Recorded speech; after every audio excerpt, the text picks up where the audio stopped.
Hello and good evening. I'm Steve Eager. First on Fox 4 News at 5:30 tonight. The video of a South Carolina deputy pulling a high school student out of a chair in a classroom has now gone viral. You've probably seen it. The deputy was fired today. Fox 4's Sean Rabb reports Texas lawmakers have already taken steps to try to make sure that won't happen here.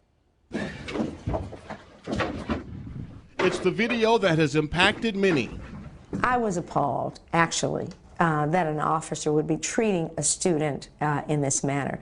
State Representative Helen Giddings co-authoring a bill passed this session that would give officers who work in schools more training to hopefully prevent this type of episode.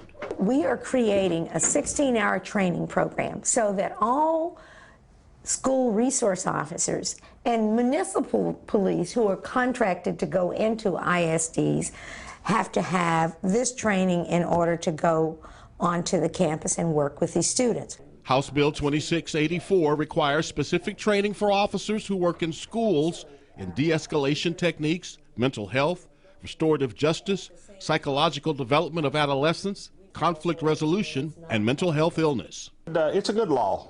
Dallas ISD Assistant Chief of Police Bill Avra is one of those helping develop the curriculum.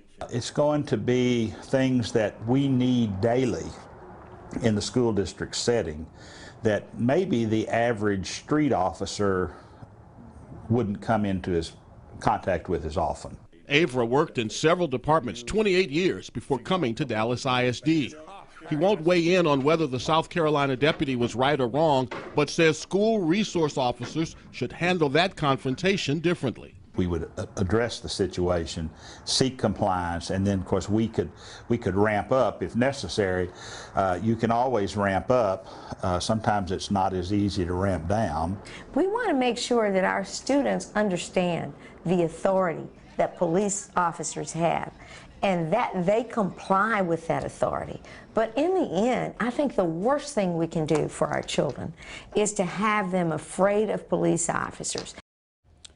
Now, the law is targeted at school districts with 30,000 students and more, Steve, and it requires those school resource and municipal officers who work in schools to have the training by June 1st, 2016. Okay, so it's bigger school districts. Let's talk about, well, number one, I think part of the curriculum is going to be that video. I would venture to guess that that's going to be part of the training. What did this Certainly guy do right? discussions What about did those kinds of things. Do wrong?